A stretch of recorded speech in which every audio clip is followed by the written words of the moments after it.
안녕하세요 여러분, 반갑습니다. 다니엘 김 선교사입니다. 오늘 주님께서 우리에게 주신 말씀은 누가복음 24장 44절부터 45절 말씀입니다. 제가 읽겠습니다. 또 이르시되 내가 너희와 함께 있을 때 너에게 말한 바 곧 모세의 율법과 선지자의 글과 시편에 나를 가리켜 기록된 모든 것이 이루어져야 하리라 한 말이 이것이라 하시고, 이에 그들의 마음을 열어 성경을 깨닫게 하시고. 지난주부터 우리는 복음을 분별하라 라는 제목으로 주님의 말씀에 귀를 기울여 보고 있습니다. 오늘은 이어서 파트 2로 조금 더 우리가 복음을 분별하는 것에 대해서 생각해 보고자 합니다. 여러분, 분별하지 않으면 안 됩니다. 우리가 먹는 것도 함부로 먹지 않지 않습니까? 어디 산 재료를 사용하고 있는가? 트랜스 지방은 있지 않은가? 먹어도 괜찮은가? 유기농인가? 하물며 우리의 영적 양식을 먹는 것에 대해서는 얼마나 더 조심하여야 하겠습니까? 설령 실수로 잘못 먹어 몸이 죽는다 할지라도 영은 살아야 하지 않겠습니까? 맛있고 편리하고 고급스럽고 혹은 값 비싸다고 꼭 건강에 좋은 것이 아닌 듯 영적 양식도 동일합니다. 듣기 좋고 듣기 편안하고 그럴듯하고 혹은 유명 강사의 말이라고 꼭 영혼에 좋은 것은 아니라는 사실입니다. 사실 이러한 것은 오히려 독일 가능성이 매우 높습니다. 패스트푸드를 자주 먹으면 몸이 조금씩 망가져 가는 것과 같은 현상이라고 생각을 합니다. 먹기는 편리해서 좋고요. 입맛은 자극하니까 왠지 모르게 또다시 발걸음이 패스트푸드를 향해서 가기는 하는데, 그것만 선호하다 보면요, 몸이 망가지기 시작한다는 것입니다. 우리를 살리는 말씀은 되게 씁니다. bitter. 건조하고 딱딱하고 투박합니다. 말씀을 전하는 사람이 어떠한 요령과 테크닉을 부리지 않기 때문입니다. 하나님 말씀만 살펴보고 나머지 결과는 성령님께 맡겨드렸기 때문입니다. 에스겔 3장에 보면 하나님께서는 에스겔 선지자로 하여금 두루마리, 하나님의 말씀을 실제로 먹게 하시는 장면이 기록이 되어 있죠. 여러분, 파피루스 혹은 동물 껍질과 같은 자재로 만든 두루마리를 먹는 것이 얼마나 힘들었을까 상상해 가시는지요. 얼마나 뻣뻣하고 빡빡하고 질겼을까. 그러나 에스겔은 자신의 경험을 다음과 같이 기록하고 있습니다. 제가 읽어드리겠습니다. 에스겔서 3장 2절부터 3절 말씀. 내가 입을 벌리니 그가 그 두루마리를 내게 먹이시며 내게 이르시되, 인자야, 내가 내게 주는 이 두루마리를 내 배에 넣으며 내 창자에 채우라 하시기에 내가 먹으니 내 입에서 달기가 꿀 같더라. 그렇습니다. 이제는 분별하여야 하는 것입니다. 하나님의 말씀은 사실 먹기는 힘들어요. 근데 먹다 보면요, 송이꿀보다 단 것이 하나님 말씀이에요. 깨닫기 시작하면 이 세상에 그 어떤 것과도 비길 수 없는 맛이 있는 것입니다. 어떤 사람은 하나님 말씀을 hard candy, 딱딱한 사탕과도 같다고 합니다. 처음에 먹기는 매우 힘들어요. 딱딱해서 깨물 수가 없는 거예요. 근데 그것을 입에 담고 빨고 음미하다 보면 어느 순간 깨물 수 있는 데까지 이 사탕이 녹아내리기 시작합니다. 그래서 깨무는 순간 그 사탕 안에 감춰져 있던 주스가 터져 나올 때 우리가 환호성을 지르고 싶은 그러한 경험을 어렸을 때 한 적이 있으실 것입니다. 하나님 말씀이 그렇지 않나 싶습니다. 먹기 딱딱하고 나에게는 벅차고 목구멍이 메일 것 같고 소화하기 힘든 것 같지만 하나님 말씀은요, 그 어떤 것보다도 달콤하다고 성경은 말하고 있습니다. 그렇습니다. 이제는 하여야 합니다. 분별해서 먹어야 하는 것입니다. 그럼 어떻게 분별을 하여야 할까요? 그 답에 대하여 이미 지난주에 조금 살펴보았습니다. 오늘 이어서 더 살펴보도록 하겠습니다. 그리고 다음 주에 또 이어서 복음을 분별하라 라는 제목으로 파트 3를 우리가 정리해 보도록 하겠습니다. 우선 한 가지 질문을 드리고 싶습니다. 여러분, 성경은 누구에 대하여 쓰여진 책입니까? 조금 전에 읽은 본문 말씀에 의하면 성경은 예수 그리스도를 증거하기 위하여 쓰여진 책인 것을 확인할 수가 있습니다. 44절, 또 이르시되 내가 너희와 함께 있을 때 너희에게 말한 바 곧 모세의 율법과 선지자의 글과 시편의 나를 가리켜 기록된 모든 것이 이루어져야 하리라 한 말이 이것이라 하시고. 그러니까 주님께서는 여기서 한 가지 확인할 수 있는 것은 모든 선지자들의 글과 모세의 율법과 그리고 기록된 모든 시편이 자신을 위해서 쓰여진 것이라고 주장을 하고 있는 거예요. I am the protagonist. 내가 주인공이다. 성경은 예수 그리스도를 증거하기 위해서 쓰여진 책입니다. 단순히 우리가 어떻게 성공하고 어떻게 연애하고 어떻게 살아가고 어떻게 진로 문제를 해결하는지를 돕기 위하여 쓰여진 셀프 헬프 가이드북이 아니란 뜻이에요. 성경은 우리를 예수 그리스도에게 안내하며 우리에게 영생을 줄 수 있는 책이라는 것입니다. 제가 대학원 시절에 자주 저의 개인 스터디룸으로 사용했던 공간이 있습니다. 미국에 그 당시만 해도 전역에 퍼져 있었던 바른스 앤 노블이라고 하는 책방이 있어요. 거기에 가면 바른스 앤 노블 카페가 항상 그 옆에 자리를 잡고 있습니다. 그 책방 안에 배치된 그 작은 카페에서 저는 거의 대학원 시절 많은 시간을 보내며 공부를 했습니다. 그러다 가끔 기지개를 피려고 이렇게 그 책방을 제가 이렇게 돌아다니다 보면 꽤 큰 책방이에요.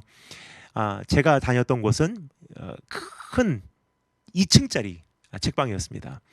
근데 이게 1층에는 대체적으로 어떤 다이어리라든지 공책, 필기도구 같은 것을 팔거나 어린이 책들을 많이 팔고요. 아동 동화 종류, 그리고 이제 매거진, 그 잡지 같은 것을 다루기도 합니다. 2층에 가면요, 소설, 그리고 그 유명한 그 마스터피스 걸작품부터 시작해서 그 다양한 책들이 배치가 되어 있습니다. 정치, 종교, 경제부터 시작해서 다양한 책들이 있는데 또 그 중에 하나의 섹션이 있습니다. 꼭 이상하게 종교 섹션 옆에 그 섹션이 자리를 잡고 있어요. self-help. 그러니까 내 자신에게 내가 스스로 도움을 줄 수 있는 책들이에요. 그것을 요즘에 유행하는 언어로 그 DIY라고 하죠. Do it yourself. 네가 해라, 직접. 많은 사람들은 성경을 그러한 가이드북으로 생각하는 경향이 있다는 거예요. 이걸 읽고 나에게 잘 접목시키면 내 인생이 보다 나아지겠구나. 어떻게 하면 좀 긍정적인 마인드로 살 수 있을까? 어떻게 하면 조금 밝은 성품을 소유할 수 있을까? 어떻게 하면 내 인품을 좀 발전시킬 수 있을까? 이거 다 self-help 섹션에서 나오는 내용들 아니겠습니까? 어떻게 돈을 버는가를 알기 위하여 성경에서 그 원칙을 찾아내고 그걸 가지고 강의하고, 혹은 어떻게 연애하는가를 알기 위하여 성경에서 그 원리를 찾아내고 그걸 가지고 설교하고, 어떻게 진로 문제를 해결하는가를 알기 위하여 성경에서 그 답을 찾아내어 그걸 가지고 청소년들을 상담하고 있는 것, 이것만 보아도요, 사람들이 성경에 대해서 어떤 견해를 갖고 있는지를 대충 짐작을 할 수 있어요. 영혼을 살리는 말씀으로는 보지 않고 self-help, 보다 더 나은 improvement, 삶을 조금 업그레이드 시키는 정도의 도움을 줄 수 있는 설명서 정도로 취급하고 있지 않나 하는 생각이 들어요.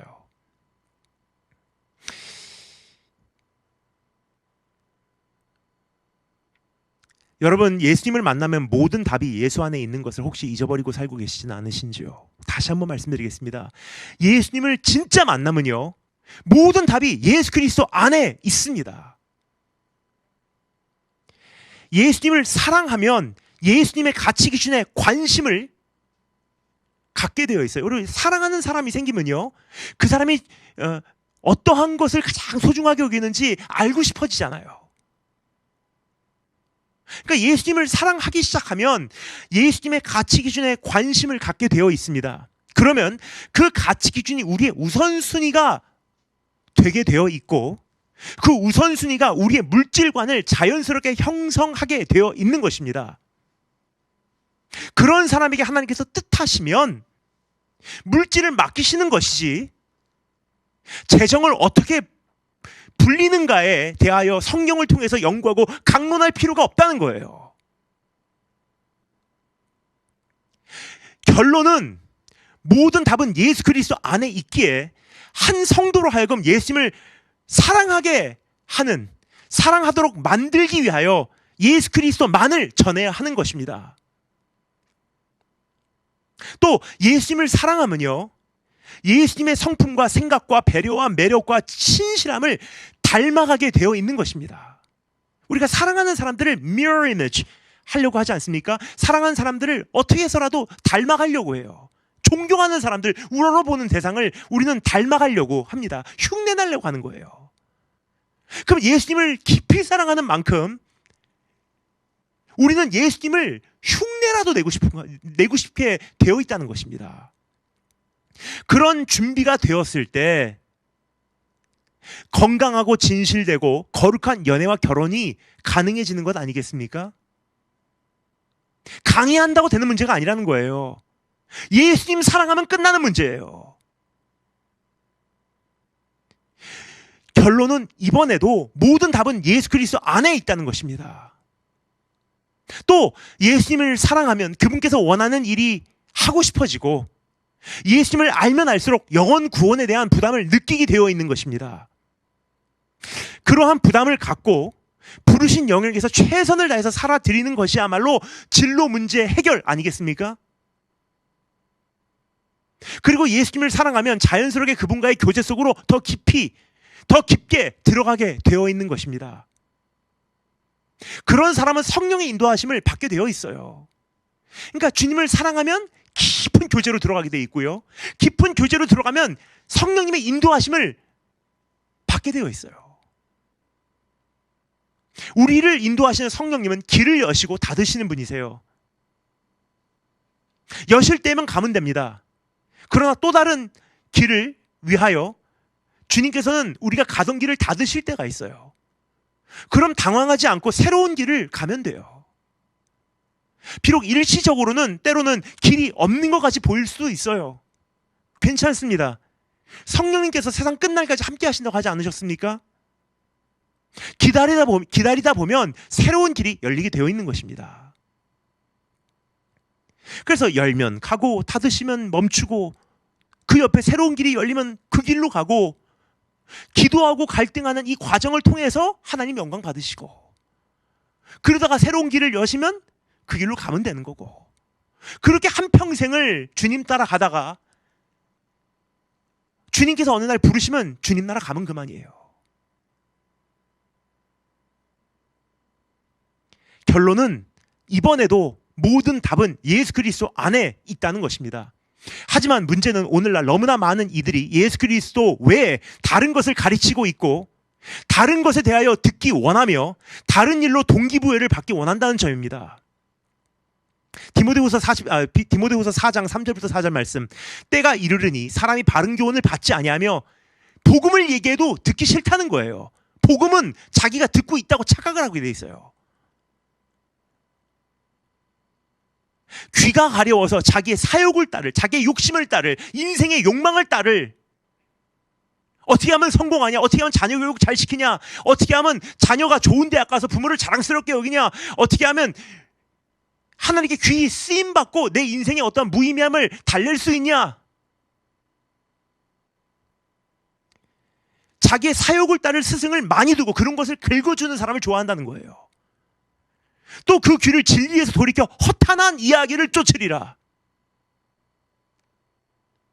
여러분, 성공에 대하여 강의하는 세미나에 가기 전에 예수 그리스도를 더 얻기 위하여 얼마나 금식해 보셨습니까? 여러분, 컨퍼런스에 가서 유명 강사에게 상담을 요청하기 전에 성경을 몇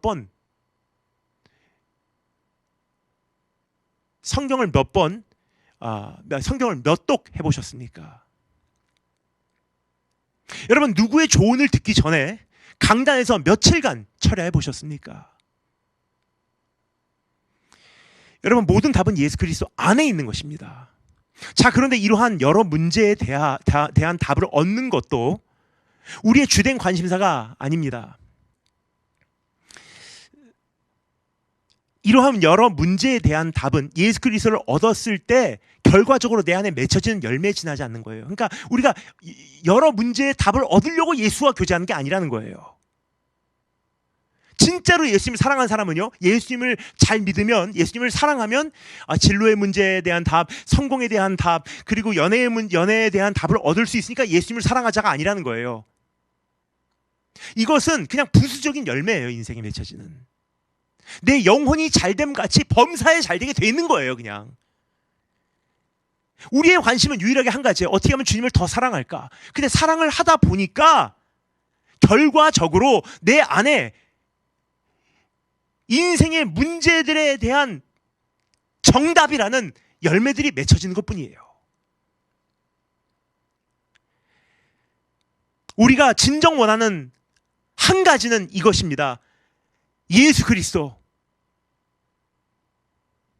빌립보서 3장 7절부터 8절 말씀. 그러나 무엇이든지 내가 유익하던 것을 내가 그리스도를 위하여 다 해로 여길 뿐더러 또한 모든 것을 해로 여김은 내 주 그리스도 예수를 아는 지식이 가장 고상하기 때문이라. 내가 그를 위하여, 그를 얻기 위하여, 그분과 함께하기 위하여 모든 것을 잃어버리고 배설물로 여김은 내가 그리스도를 얻기 원한다는 거예요. 자, 그럼 우리는 어떻게 분별해야 할까? 복음과 비복음, 진짜와 가짜, 비슷하게 생긴 진짜 복음과 모조품을 어떻게 분별하냐는 거예요. 1차적으로 제가 드리기를 원하는 답은 매우 간단하고 중요합니다. 그 답은 무엇이냐? 예수 그리스도를 찾으라는 거예요. 예수 그리스도를 찾기 바랍니다. 설교에 예수가 나오는가 찾아보십시오. 세상 이야기, 재미난 이야기, 웃긴 얘기, 아이들 어떠한 끌어들이는 얘기, 신조어, 어떻게 하면 성공한다, 어떻게 하는 사람이, 어떤 사람이 고위직에 이렇게 해서 올라갔다, 이렇게 해서 병났대더라, 그 얘기 말고 설교에서 예수님이 몇 번 등장하는지 찾아보라는 거예요. 이젠 스스로 분별해야 되지 않겠습니까? 코로나 시대를 통해서 우리가 배운 게 무엇입니까? 스스로 분별하라는 거예요. 스스로. 예수를 찾으시기 바랍니다. 예수 중심의 말씀인가? 이 강의를 듣고 나오는데 이전보다 예수를 더 사랑하는 뜨거운 마음이 우리 안에 발견이 되는가? 이 설교를 듣고 떠날 때 이전보다 예수를 더 흠모하고 더 알고 싶고 더 가까워지고 싶은 마음이 내 안에 있는가? 자, 지금까지 말씀드린 것을 기반으로 제가 조금 더 설명을 드리도록 하겠습니다. 예수 그리스도가 신앙과 묵상과 강의와 설교의 중심이 되어야 한다는 것입니다. 다시 한 번 말씀드리겠습니다. 예수 그리스도가 우리 신앙과 묵상과 강의와 설교의 중심이 되어야 되는 거예요. 근데 문제는요, 지금 예수가 그 중심에서 빠져 있어요. 너무나 많은 경우. 성경이 쓰여진 것은 아브라함을 우상화해서 우리로 하여금 아브라함의 순종을 본받게 하기 위해서가 아닙니다. 성경이 쓰여진 것은 다윗을 영웅화해서 우리로 하여금 다윗의 인생을 본받게 하기 위함도 아닙니다. 성경이 쓰여진 것은 야곱, 요셉, 여호수아, 기드온, 모세, 느헤미야 등등을 우리의 벤치마킹 대상으로 소개하기 위함이 아니라는 거예요. 만약 그들이 우리의 우상과 영웅과 벤치마킹 대상으로 우리가 그렇게 접근을 한다면 우리는 하나님의 말씀을 적용 위주로 다루게 되어 있어요. 예를 들어 아브라함이 이렇게 해서 복 받았으니 이제 우리도 그렇게 하면 동일한 복을 기대할 수 있을 것이다. 혹은 다윗이 이렇게 해서 높임을 받았으니 이제 우리도 그렇게 해서, 그러니까 다윗의 어떠한 인생 성공 비결을 내가 가지고 와서 나에게 접목시켜서 적용을 하면 나도 그렇게 동일하게 높임을 받게 될 것이다. 그렇게 값진 인생을 살게 될 것이다. 원수를 넘어뜨릴 수 있을 것이다.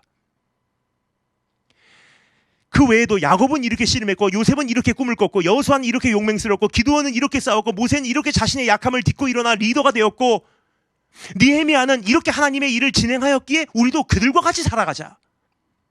그들의 인생 성공 비결을 뽑아와서 나에게 접목시켜서 그것을 적용해서 나도 그렇게 하면 똑같은 결과가 있을 거야. 기대하는 심리. 이것은 다 적용 위주예요. 이러한 접근은 최소한 두 가지 오류가 있습니다.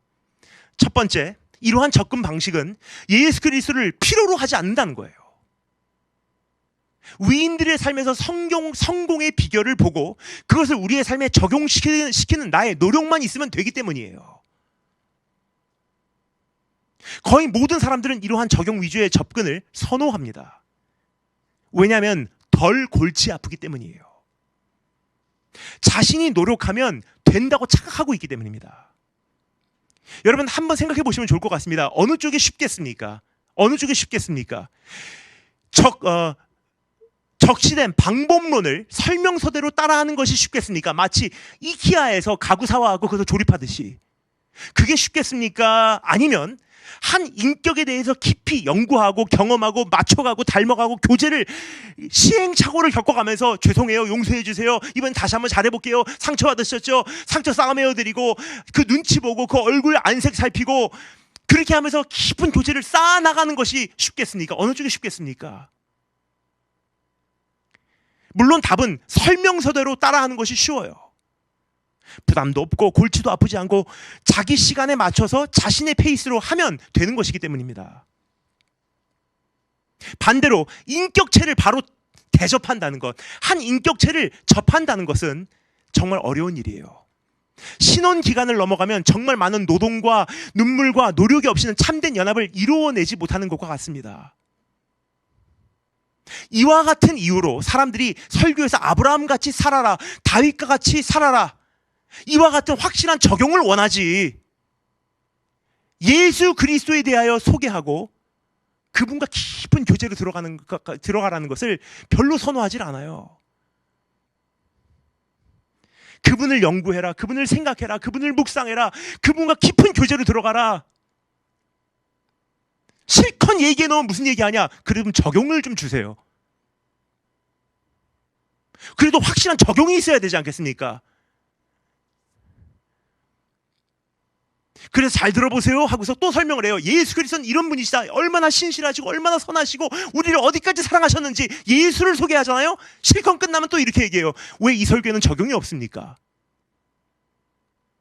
얼마나 이게 오랫동안 잘못돼 왔는지 자기가 말하고 있는 것이 부끄러운 줄도 몰라요.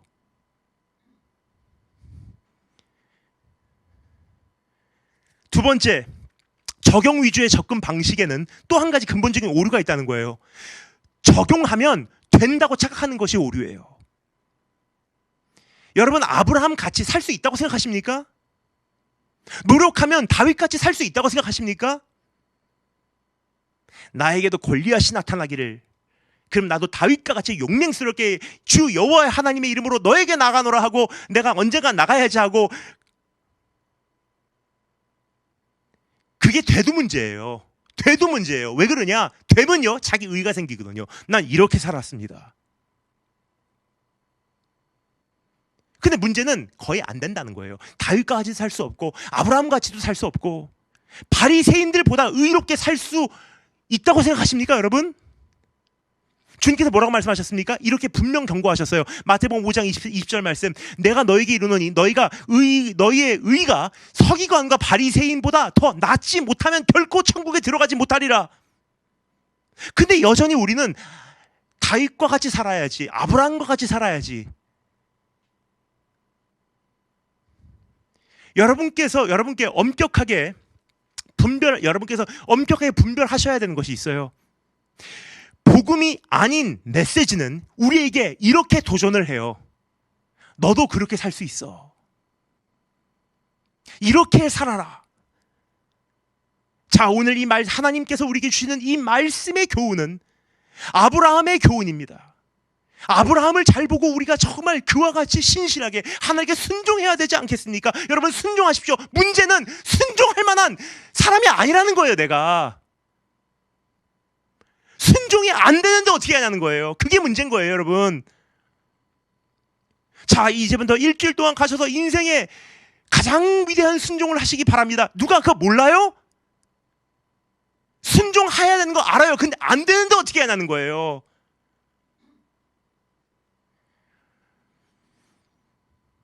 너도 그렇게 살 수 있어. 이렇게 살아라. 아브라함을 본받아라. 다윗을 본받아라. 꿈꾸는 요셉을 본받아라. 등등. 자, 그런데 복음은 우리에게 이렇게 말합니다. 너는 그렇게 살 수 없어. 네 노력으로는 안 돼. 그렇게 살 수 없는 너이기에 내가 너 대신 그렇게 살아주러 이 땅에 왔단다. 따라서 비복음은 이렇게 살아라고 제시하지만, 그러나 복음은 믿음의 주여 너를 온전케 하실 이인 예수를 바라보라예요.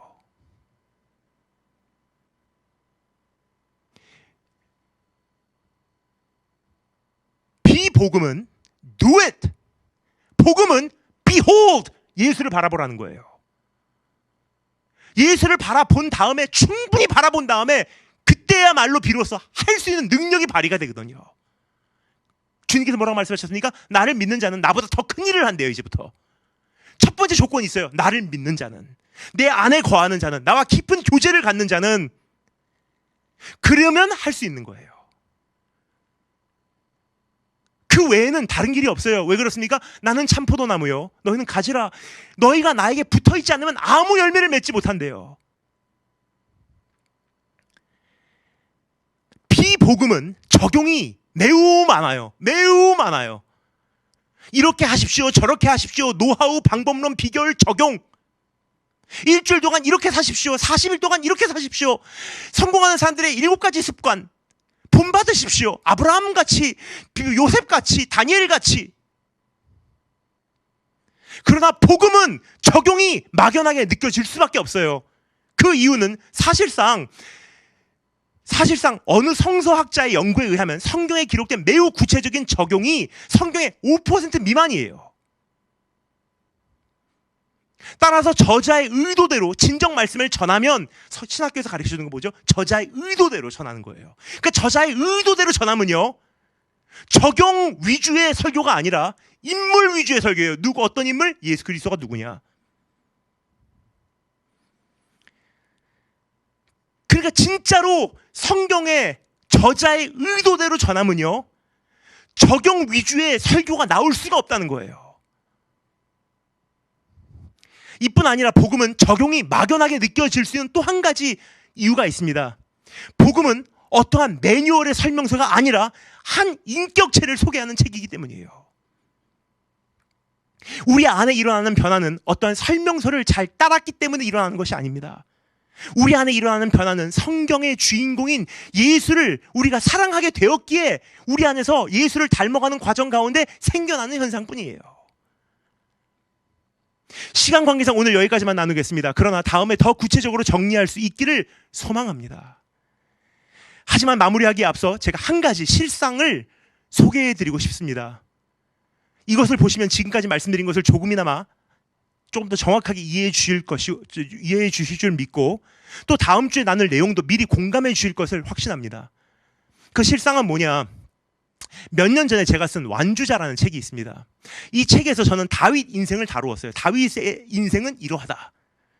근데 내 장이 끝날 때마다 다윗의 인생을 영화하고 마무리 짓지 않았어요.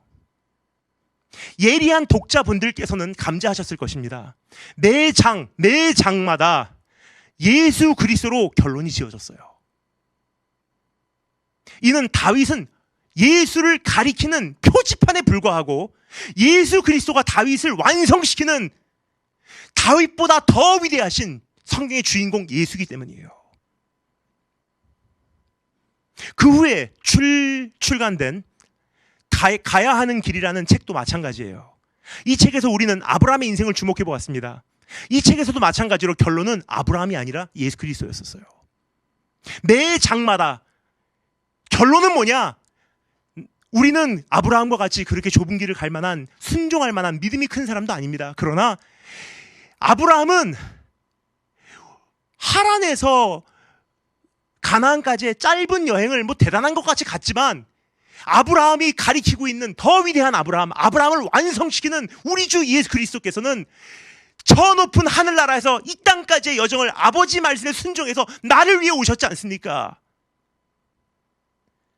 그분이 나를 거기까지 사랑하신다면 내가 내 자신을 못 버려 나는 안전한 곳에 있어야 되는 것이 저절로 놔져버리는 거예요. 주님께서 나를 그렇게 사랑하신다면 주님, 나 떠날 수 있어요. 이것은 내 노력으로 인해서 내 집과 본토와 아버지 집을 떠나는 게 아니에요. 예수의 사랑이 채워지고 나니까 놔져버리는 거예요. 그냥 여기는 자기 의도 없어요. 난 여기까지 주님을 위해서 내려놨습니다.